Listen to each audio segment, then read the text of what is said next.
evening and welcome to Historically Black Sense News, where we honor legacy, highlight culture, and celebrate excellence of HBCUs, one story at a time. I am Heaven Cunningham, the 53rd Miss Cheney University of Pennsylvania. And I'm Deuce Tucker, a proud Florida A&M University alum, here to bring you the real, the raw, and the reasons why HBCU life is unlike anything else. From yard talk to alumni achievements, we've got the stories that move the culture forward. Yes, and before we dive deep into tonight's lineup, I want to highlight the first ever HBCU, Cheney University of Pennsylvania. Do I have some wolves in the chat? Do I have my CU family? How many schools do we have tonight? Let me know in the comments. Man, that's cool. That's cool. But I represent Florida Agricultural and Mechanical University, October 3rd, 1887. What? Come on now, stop playing. You Can know I I get got to two represent claps my to the side? Stop it. Stop it. Okay. You know it. But Heaven, I do have one question for you. Okay, and what is that? I gotta ask. If HBCU culture had a soundtrack, what would be track one? Of course, coming all the way from PA, if HBCU culture had a soundtrack, track one would have to be Dreams and Nightmares by Meek Mill. We prayed for times like this. I hear you and I understand because everybody know that song, but eh, I personally feel when it comes to the track one that gets everybody out there, seats, everybody dancing, jumping, turn, Okay. wipe me down, Lil Right. Boosie. Okay. I'm telling you, one of one. It's a little cold when I hear Wipe Me Down, but that's all I got to say. So, I don't know. Interesting choice, though. Interesting choice. So, I want to know if his answer matched y'all vibe. Let me know in the comments. But let's go right on into tonight's trending stories. And speaking of music, Norfolk State University went viral last week on TikTok during their Abor Sparta New Student Orientation Week. That's right. The student leaders used the popular song When Whammy by Pluto to get students up and hype. Take a look at this video.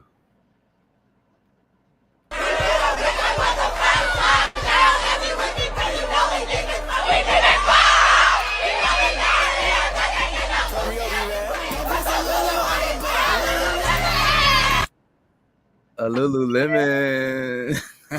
As you can see, they were getting in it. I'm talking about in it. According to nsu.edu, students are able to spend an overnight visit to get acquainted with the university and the student development initiatives that are offered. Students get an inside look at what college life really looks like before coming to school in August. And if they're this lit for an overnight stay, imagine what welcome week would look like. Man, I remember my first and only freshman welcome week. Yes, I remember mine too. And as the vice president of New Student Orientation at Cheney University, I'm super excited to host my welcome week for my Wolves in the fall.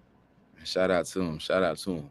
But now we've covered entertainment, but now let's get into some sports. The Coastal Athletic Association, along with Hampton University, aka HU, and North Carolina A&T State University, are teaming up with the NBA, yes, the National Basketball Association, to bring an exciting in-conference matchup to the 2026 NBA HBCU Classic, presented by AT&T during NBA All-Star Weekend in sunny Los Angeles, California. Yes, of course, as an HBCU cheerleader myself, I definitely heard about that. And according to NCAT Online, this historic game will showcase two of the nation's top HBCU basketball programs, highlighting their rich traditions and incredible talent. Stay tuned for game day details, and of course, ticket info will be coming soon. It's a can't miss event celebrating Black excellence on and off the court. And I'm not sure who's gonna win though. I don't know where to place my odds. Deuce, what about you? Honestly, I don't know. However, I've seen Hampton play basketball before. Okay. They played Howard last year. And when I say the energy was electric and they had some sharp shooters on their team. However, that Aggie pride could over become that type of talent. So we're just gonna have to see. Yes, and we will see. And that's the thing. So I might get a ticket. It depends on what I have going on in regards in my life. And you don't want to miss it. So you all make sure y'all get y'all tickets. But speaking of missing out, what's going on in Greek life, Heaven? I'm so glad you asked, Deuce. Last week, of course, we talked about the lovely ladies of Sigma Gamma Rho Sorority Incorporated and the new honorary members that they introduced. This week, we have to highlight the ladies of Delta Sigma Theta Sorority Incorporated, who have announced the 2025 honorary members. The list was announced during their 57th National Convention in Washington, D.C. Oh, man.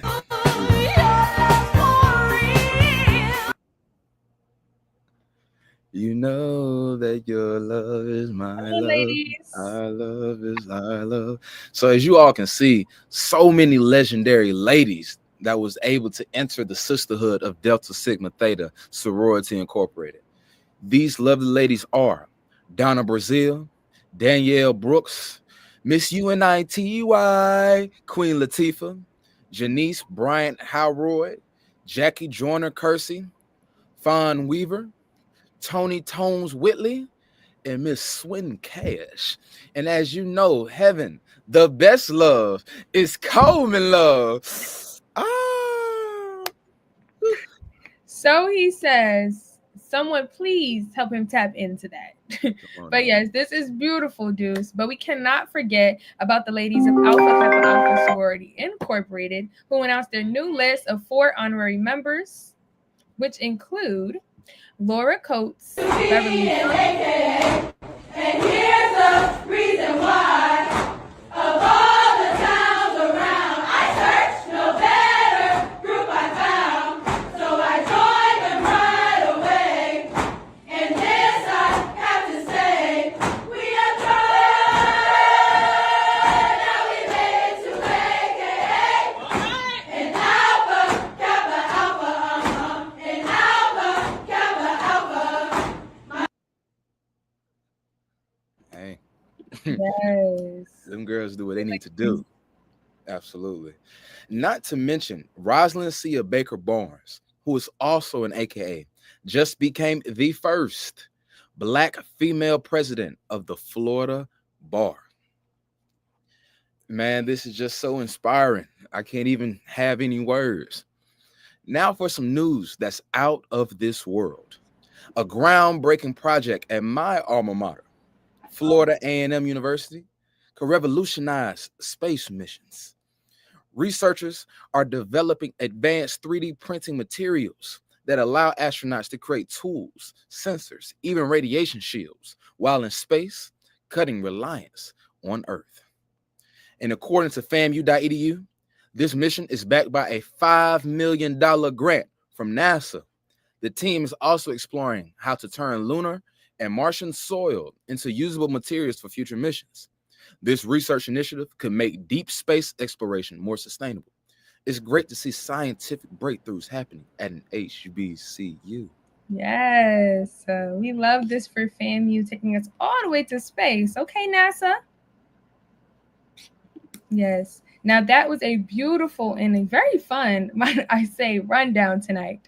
And it's so inspiring to hear. But before we move into tonight's fun fact section, let's take a look at some advice shared by the first woman to become a U.S. Supreme Court Justice and is a member of Delta Sigma Theta Sorority Incorporated, Ketanji Brown Jackson. Figure out what you're willing to work for. Because if you think about it, even the greats, I'm thinking in sports, Michael Jordan, whoever, they had to practice really, really hard. They had to put in the work. And so sometimes I think, especially young people, think that people are just naturally talented or they're naturally smart. No, it takes effort. And so the thing that you are willing to work for is the thing that you should be doing with your life. And for me, it has always been like public speaking, writing, the kinds of things that lead to a career and a life in the women, that you should listen to your own inner voice as to what is important to you and follow that path. Thank you. Of course, our hope. Yes, excuse me, the first Black woman to become a U.S. Supreme Court justice, Absolutely. Ketanji Brown Jackson. Yeah, that's some real life advice. Basically, of course, you always hear people like keep going, never give up. But however, she definitely implemented a fact of basically running your own race, knowing that your path is your path. You can't necessarily compare with everyone else because you don't know their journey, you don't know their circumstance, you don't know who would allow them or put them in the same boat that you want to be in or you aspire to be in. So run your own race and your destiny will be your destiny. So that's some real life advice. Yes, However, and now it's time to transition to our fun fact featuring Eddie Niel. Good evening and welcome back.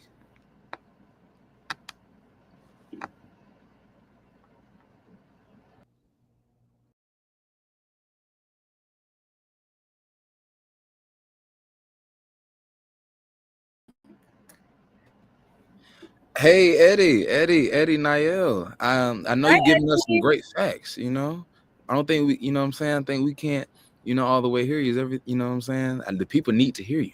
They need to. Yes, we need those fun facts. Can y'all hear me now? Of Yes, course. we Okay. can. I don't know. There's something going on with the mute in my mic here. I'm sorry, guys. But hello, everyone. It's your girl, Eddie Niel, your 3-time state pageant queen and your historically Black since HBCU Fun Facts segment host. Back again with another moment of Black excellence that deserves a standing ovation. And this week, we're putting the spotlight on a real halftime show, our HBCU bands. Did you know that the Tennessee State University Band became the first collegiate band in history to win a Grammy? Yes, the aristocrats of bands really did that. In 2023, Tennessee State University made history when their band, the Aristocrats of Bands, took home not one but 2 Grammy Awards. The Best Roots Gospel Album for their project, The Urban Hymnal, and the Best Spoken Word Album as contributes to The Poet Who Sat by the Door. That made them the first HBCU and the first college marching band to ever win a Grammy. And and they didn't just show up, they set a standard. This win sparked a nationwide conversation about the cultural power of HBCU bands, and many are now pushing for the Recording Academy to create official Grammy categories, specifying and specifically for the HBCU bands and concert band performances. There has been talk about 2 brand new Grammy categories specifically honoring HBCU excellence, including 1, Best HBCU Marching Band Performance, and 2, a Best HBCU Concert Band Performance. Let's be real, HBCU bands don't play about music. They make movements. From the HBCU Jukebox to Marching 100, from Sonic Boom and the South to Ocean of Soul, these bands shape the sound, style, and soul of Black college life.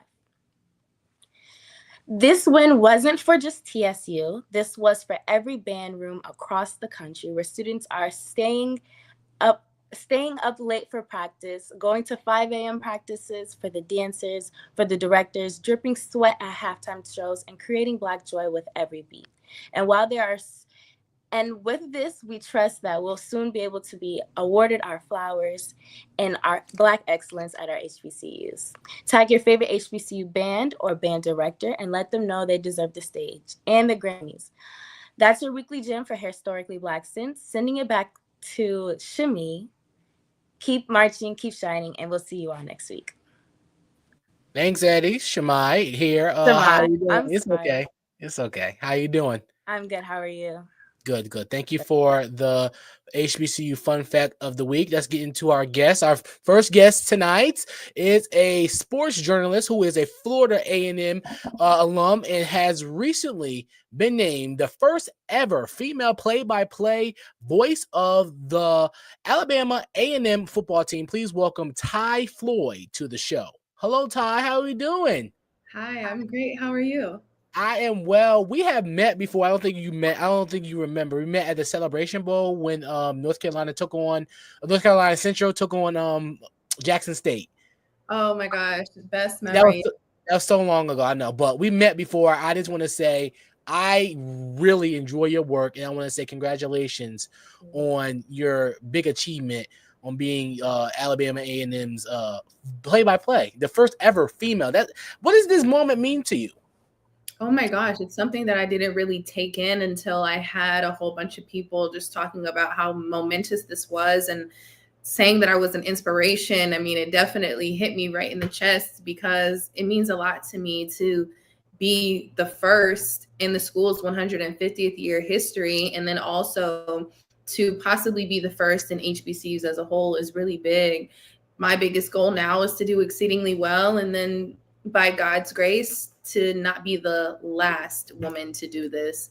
Hopefully, foster and nurture a lot of young journalists who want to do the same thing and have a kick butt roster of women who love football and can call it at play by play. Now, you don't just do football, you do basketball. So I caught you doing some play-by-play for the CIAA tournament as well. Can you talk about why did you get into sports? What made you want to get to sports, and talk about your background into being in sports journalism? Absolutely. I mean, from birth, actually, is how I got into sports. My father played in the National Football League. And then when he retired, he became a broadcaster. My earliest memories of sports broadcasting and just being around sports is being with him at his games, but also being in the studio or in the booth with him as well. And when I was growing up, he was on a show called Gridiron Greats. It was on Fox. It was on Sun Sports, now Fox Sports 1. And it was a guy from Florida State, which is my dad, the University of Florida and the University of Miami. And then the journalist, the host, Mike Bianchi, at Universal Studios. It was so cool. I would go with him all the time. And I knew that this is probably the lane that I needed to be in. And so I started in high school, hit the ground running when I got to Florida A&M, and really just never stopped. So to see all of the fruits of my labor come to harvest, so exciting. And I'm just very grateful. Now, you are a proud alum of FAMU, but you're also, correct me if I'm wrong, getting a master's degree at Alabama A&M as well, correct? Yes.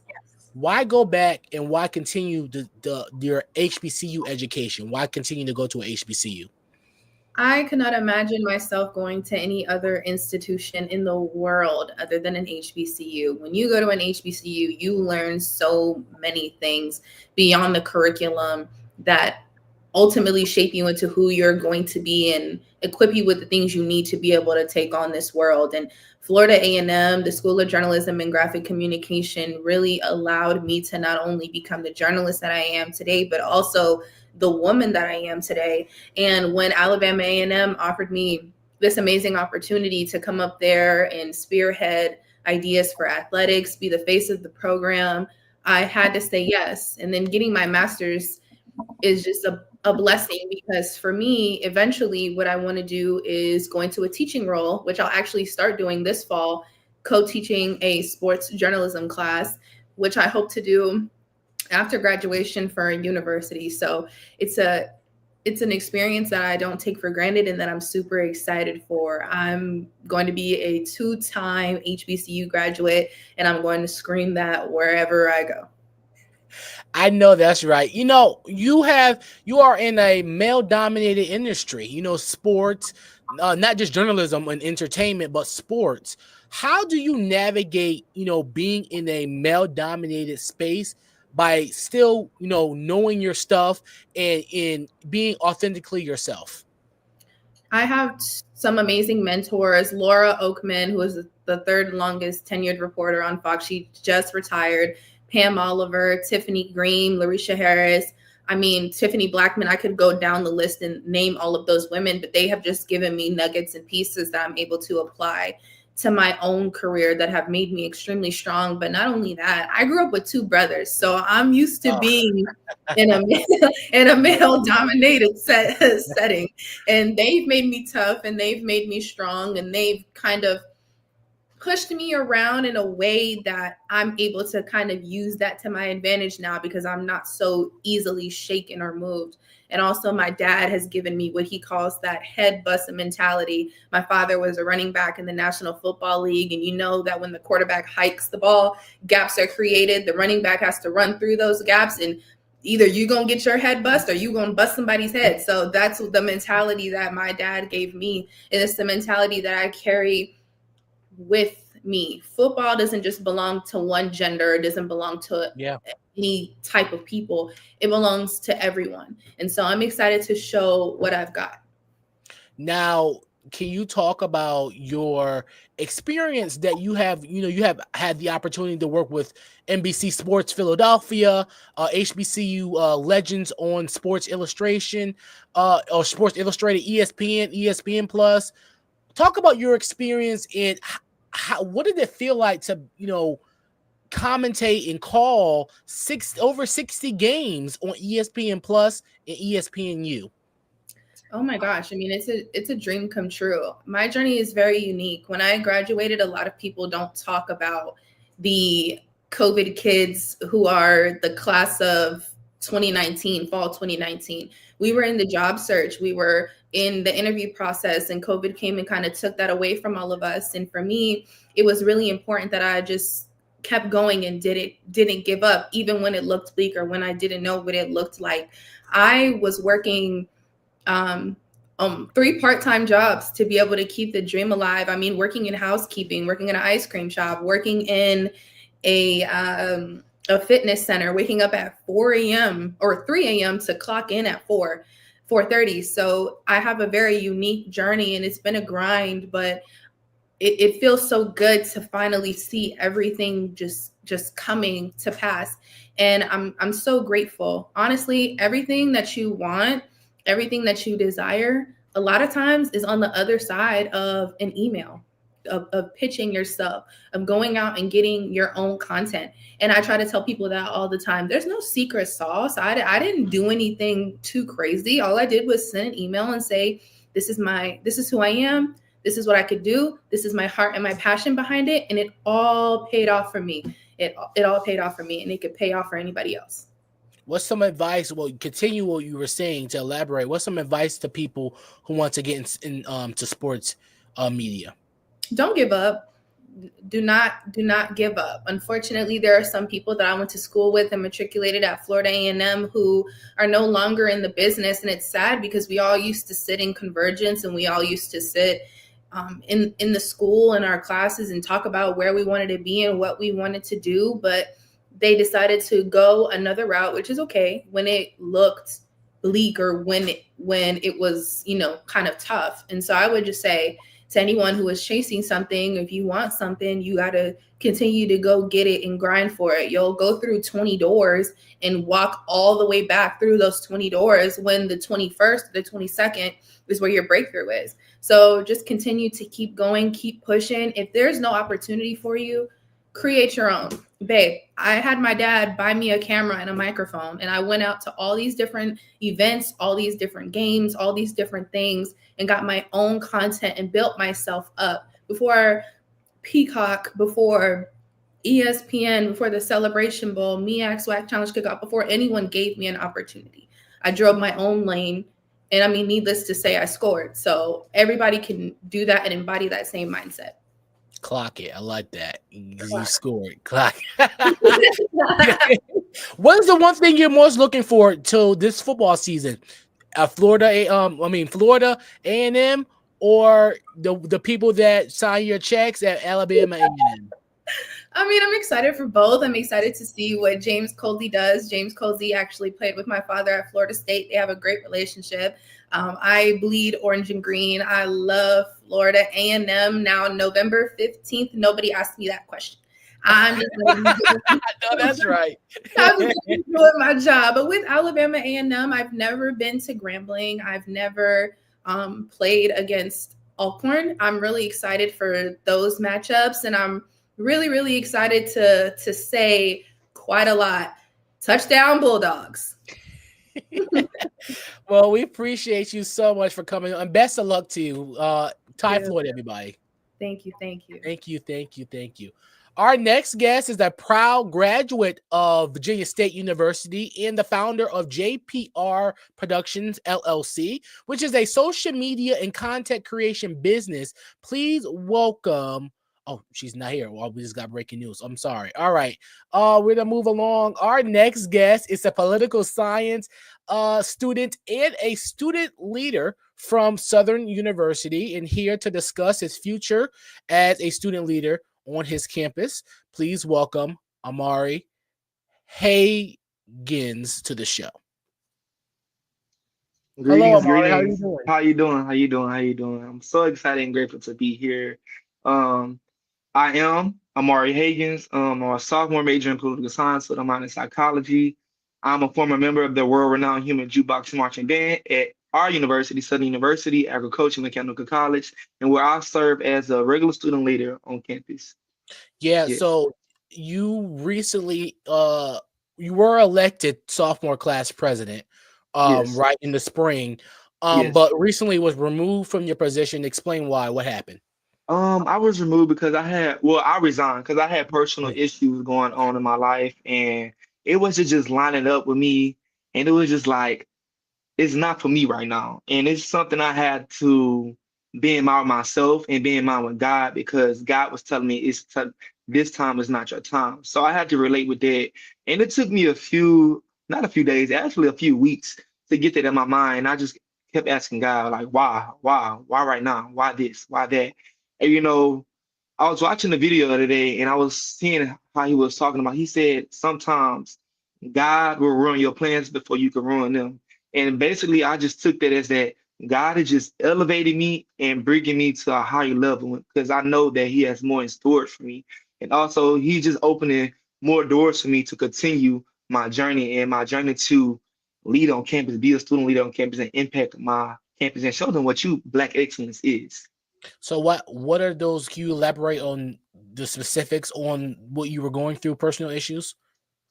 School wise, such as like my GPA, me just like so basically, me being in band the fall semester, I had a lot. It was a lot, it wasn't a lot was going to class. So, with me with doing all of that, I had trouble, waking up on time and it brought my GPA down. So me going into the spring semester, I want to do something different. Um, I let my dreams get in front of reality. What was really important, which is my academics, and I let myself down by wanting to run for class president, and trying to focus on the stuff that is important, which is my academics, and that made my GPA go down. But I didn't let that affect me because I brought my GPA back up. So I'm really excited about that, and it's just like I said, God opens more doors. He closes doors for a reason to elevate you. Now talk about what's your message to the people that voted for you? People voted for you for a reason. You marketed yourself to your class. What do you say to them? You think that they will understand your circumstance? What's the plans next for your message to your class?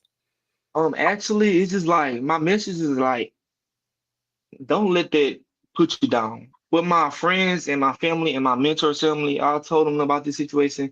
It's not just to put you down. To keep going because they voted for me and I know they voted for me and I know that they know I was gonna make a good impact on my campus. So I'm just gonna go ahead and just be me, let them know that I am me, that I did it and I did it for them. I did it for me. I did it to impact my school. So I really know that they happy for me and what I'm saying, and that they know they understand where I'm coming from. Because people are human. I'm a human at the end of the day. Absolutely. Best of luck to you. Thank you for breaking the news with us here at Historically Black Sense News. And best of Thank you luck so to much. you. Our final guest tonight is a Spelman alum and a member of Delta Sigma Theta Sorority Incorporated. Please welcome Blake Parker to the show. Hi, Blake. Hi, thank you for having me. No problem. Thank you so much for coming on. Let's start here. You have a master's of science in health science from Spelman University. I mean Spelman College, excuse me. What did you learn about not just academics, but talk about your experience at Spelman? Yes, I absolutely love Spelman. I think it's the best place in the world. I was a part of the Spelman College Student Ambassador Program. I was actually the president the last 2 years, so bragging on Spelman is my specialty. But overall experience, I was part of Spelman Ambassadors. I joined the best sorority in the world, that's the Sigma Theta Sorority Incorporated. I was a health science major. I am a pre-medical student, so my end goal in my career is attending medical school. And Spelman what was really unique about that major is, aside from learning about, biology and chemistry and physics and math, we learned about how African Americans in America are affected in the healthcare system. We had classes that were just designed. We had race, gender, and medicine. We had Black public health, like a lot of courses that were just based on being Black in medicine in that field. I think that was a very, very unique aspect about my major at Spelman. But yeah, I absolutely love my experience, very involved on campus, very great place to be. Now, what made you want to study, health or health sciences? What made you want to get into that? Yes, so actually starting in high school, I just started doing some research about trying to figure out what I wanted to do when I got to college and in my overall career. And some personal health issues kind of led me to doing some research about African American and Black people in medicine and how we're treated, and just a lot of like stigmas that I had learned during that time in high school. I learned that there's a lot of stigmas in the healthcare system about Black people not feeling as much pain when they, go to the hospital or go to the doctor's office. They're not often given pain meds that they needed, or a lot of Black women having a higher mortality rate when giving birth in hospitals, and just a lot of different situations like that really sparked my interest. And also learning that less than 5% of physicians in the country are Black, but Black people have a higher outcome when they are being treated by Black doctors. So I thought that was very, very interesting, kind of sparked my interest in wanting to get into the field and make a difference in that area. Can you talk about the importance of people to be educated about, especially people of color, people that look like you and me, to be educated on the type of stuff they should be eating, or the stuff that how they should be taking care of themselves in the Black community? What are ways that you have found out through your studies and through your research that could be beneficial to our community? Yes, that's actually a really great question. I actually did a whole research project about exploring the link between food deserts and heart disease amongst African Americans in the country. Basically, what I learned is in low income areas or high African American areas that they lack healthy food options. They lack grocery stores. They lack, Publix and Whole Foods, and they only really have like fast food options. Like even, at Spelman is in the west end of Atlanta, there were really a lot of fast food options. So it was Popeyes down the street. We had a Wendy's not too far at all. We had, just a lot of Chick-fil-A, just a lot of unhealthy food options. And in my research, I found that people who live in these areas that are predominantly Black and low income have a higher risk for heart-related issues, so like stroke and heart attacks and things of that nature. So it is very, very, very important to stay educated on what you should be eating, even if it means, traveling a little further out to get some healthy food options from where you live. Now, you're a member of Delta Sigma Theta Sorority Incorporated. A lot of your ways of the sororities giving back is through heart research and heart health. How has that impacted your involvement with your sorority? Helped you with your research, and how should people take care of their health with their heart? Yes. So being in my sorority has definitely impacted my want to, learn more in my research. Like you said, the foundation of our sorority is giving back. So that definitely aided in my inspiration to continue in this research project in general. And yeah, just some like general education, just being mindful of what you eat, getting some steps in throughout the day, even making like mindful decisions, like when you're going to the grocery store, maybe park a little further out so you can walk a little longer to the door and get back to your car, or getting at least like 150 minutes of exercise a week, whether that's even walking or jogging or just getting up and moving and getting your heart healthy. I know you're in med school right now. How's that going? And what's some of the advice you would give to people who want to get into the medical field? I'm actually getting my master's right now. I am a master's of health science at Meharry Medical College, another HBCU, starting in August, or about 3 weeks. So I'm really, really excited for that. But just some advice I would give to any other pre-medical student is to not compare yourself to people around you. It is everyone has a very unique path to medicine. Not everyone gets their master's. If people do get their master's, People are in different clubs in undergrad. People are in a lot of pre-health organizations. People are involved in other ways in undergrad. People have X amount of shadowing hours or have a lot of clinical hours or community service. Everyone's path is different. So just focus on what is best for you and what you think is going to serve you best to get you there. Blake Parker, everybody. Thank you so much, Blake. Thank you so much for having me. Have a good night. You too. Deuce. Wow, man, you had a couple of great guests, man.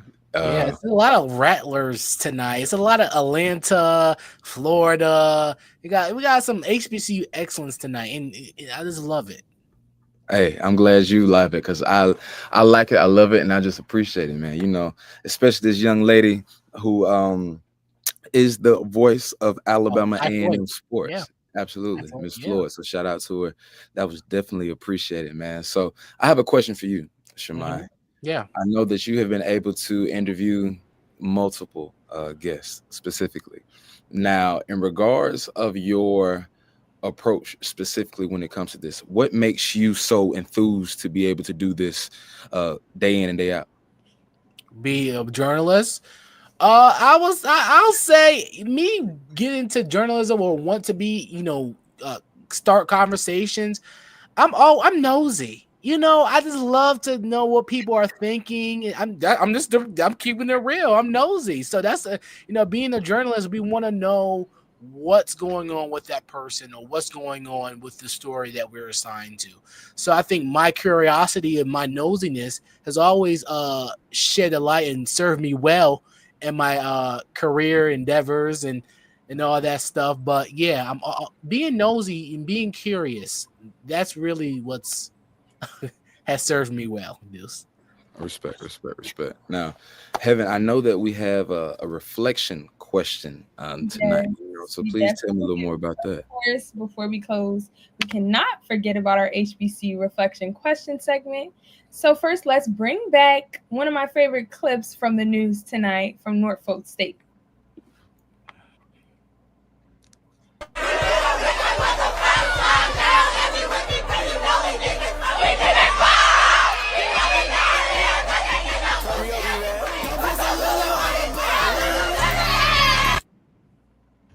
Okay, so if you guys couldn't already tell, tonight's reflection question is, if you could go back to freshman year welcome week, taking it all the way back for some of us on the panel, what is one moment? That was shade to Deuce, by the way. Deuce is a singer too, but we digress. Please continue having with your question. All right, now, family. If you could take it back to your freshman year welcome week, what is one moment that you would relive or one thing that you would want to change? Seniority, we can let Deuce go ahead and answer that. Let our seniors go first. It's Senior Citizens Day. First, for everybody watching, I literally only graduated just 2 years ago, just a couple of years ago, barely that. But honestly, before COVID, these individuals, our freshman first welcome week, honestly, we were consumed with so much energy. Well, basically, we had the seniors and juniors kind of pouring into us, showing us the things in which we should do, what we shouldn't do. But we had an event or like some type of function every single day. We had this thing at FAMU called the Rattlers Den. And basically, we had like a little gathering or karaoke night. And the Rattler Den is connected to our bowling alley and was across the steps of a bowling alley. Anyways, we had two events going on at the same time, where basically it's a mixer. So as you know, when you're a freshman in college, you're coming from far and close. Some people coming from California, New York, the city of Black excellence, Atlanta, Georgia, represent for how we do it. And the way that we were able to just be able to actually embrace each other, be able to talk, be able to sing Dreams and Nightmares, or the Greeks came out, they did their thing. We had the Royal Court came and just showed us love. It was so much appreciated because it shows you that we are a family. It's not just we're just a number. We're somebody, and we're a group of people that actually here to be educated, but also have fun at the same time. So that was a great time. That was a great time. Yeah. Okay. Yeah. What about you, Eddie Naya? No school. Yeah, let's take it to Eddie. So, fun fact, I actually never went So welcome week, because I was, as you guys know, I'm a pageant queen, so I had to stay in my state. Like there was like some officials, like a parade or some like state official something, and I had to be present in the flesh for the ceremony as a queen for my state here in Las Vegas, Nevada. But as you guys know, I'm a student of the AUC, so that's Clark Atlanta, Morehouse, Spelman, and Morris Brown. I just love being on my campus. I truly would relive the first moment I stepped foot on my campus, like just walking and being like, just being at an HBCU in general and knowing you're standing on historic grounds where like legends were made. Like it's just really surreal for me. Like I love to sit on my, we have a promenade. I love to sit on the promenade and just like do my homework, like especially when the weather is like really nice. It's just, I don't know, it's just so beautiful to see all the different faces and be surrounded by like-minded individuals. You know what I mean? I don't know, it's just so cool to me. Oh, for sure. I absolutely agree. But yeah. So I am a transfer student. So I started off at North Carolina Central University. So my freshman orientation at NCCU. I'm at Fayetteville State University. Go Broncos, Bronco Pride. But I started off at Central. That was a really jam-packed experience. We were there for probably, I think, 2 days. We saw it was like a day in the life.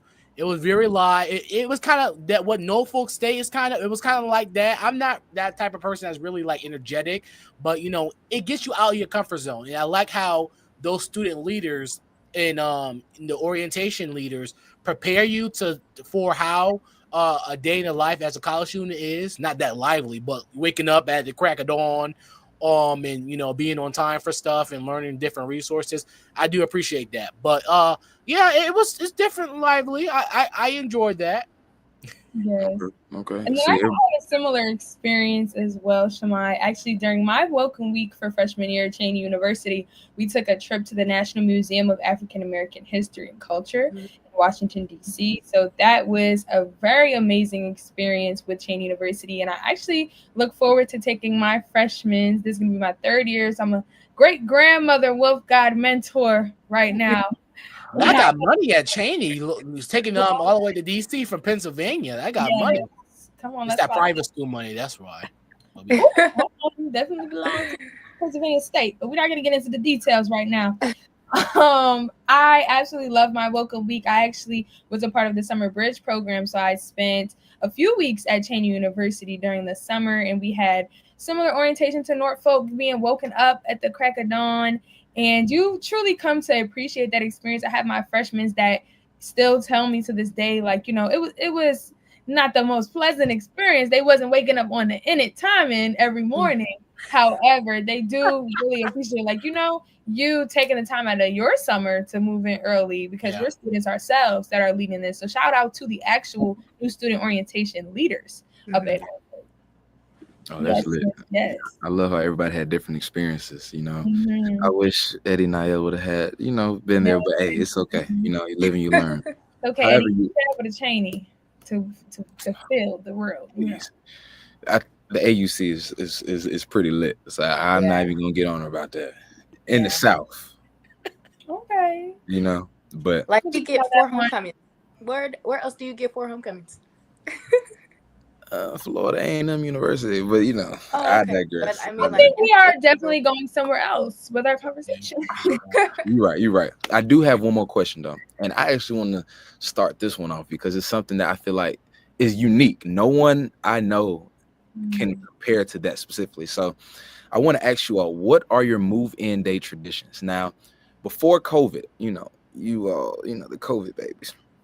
Basically, we used to have a kickback party in the washer and dryer room, the laundry room. I'm tripping, the laundry room.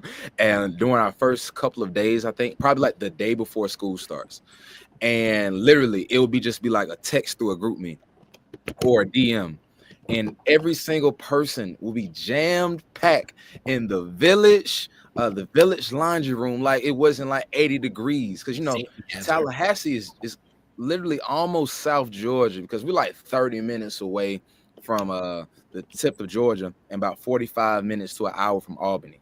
So the thing is, when that started to transpire, when it got too big, we even transitioned to a parking garage.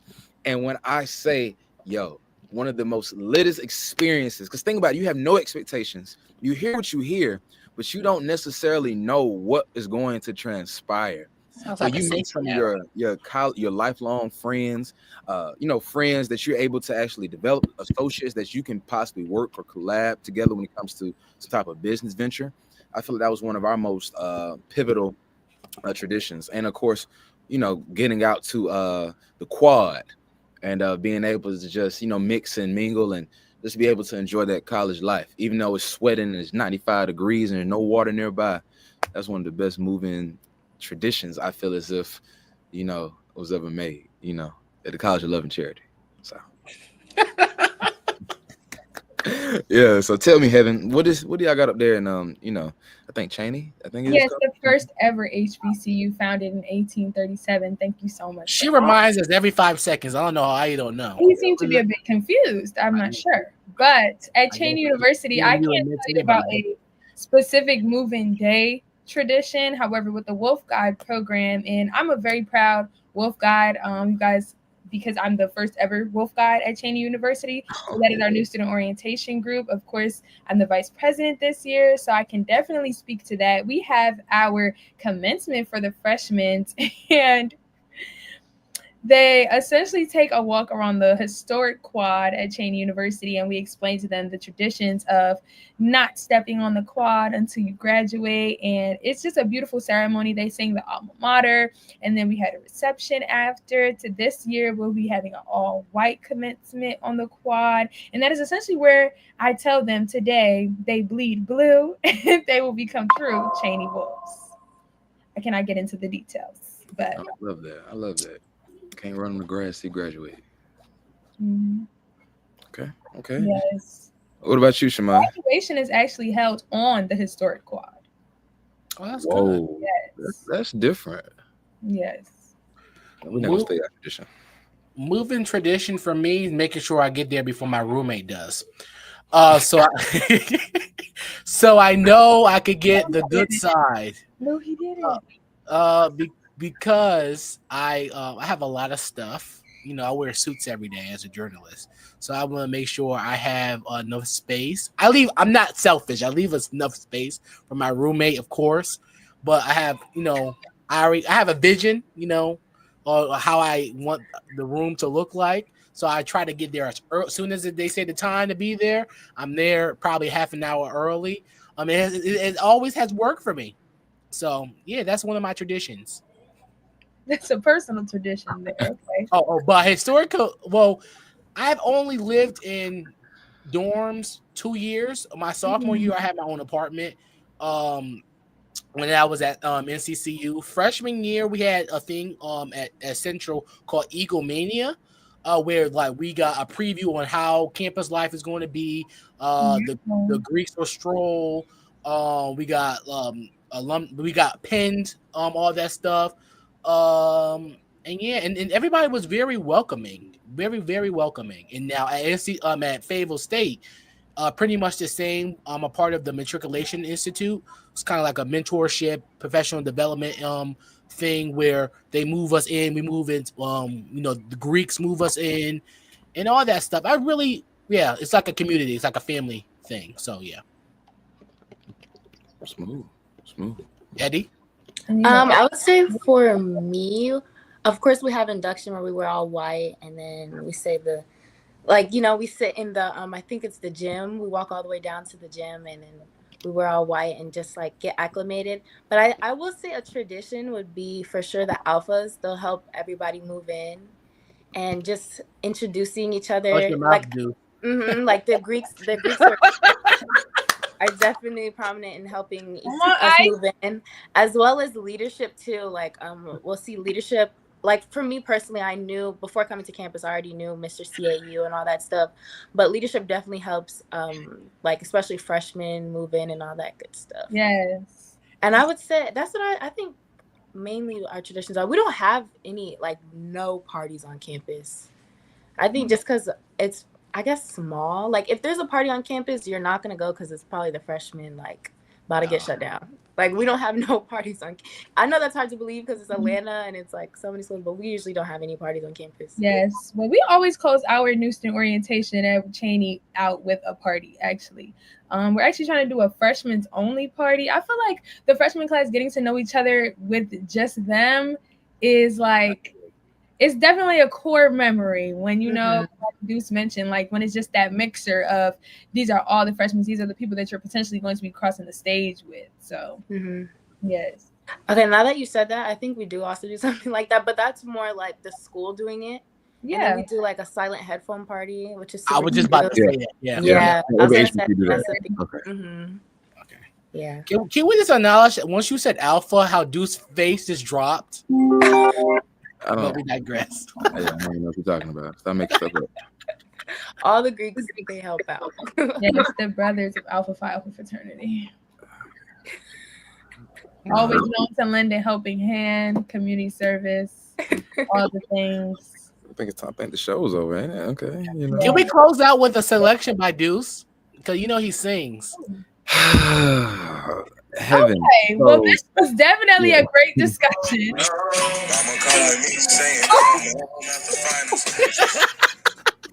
I'm joking. I'm joking. He's joking after he played. And I think on that note, that concludes tonight's show. Ooh, child. And let's not forget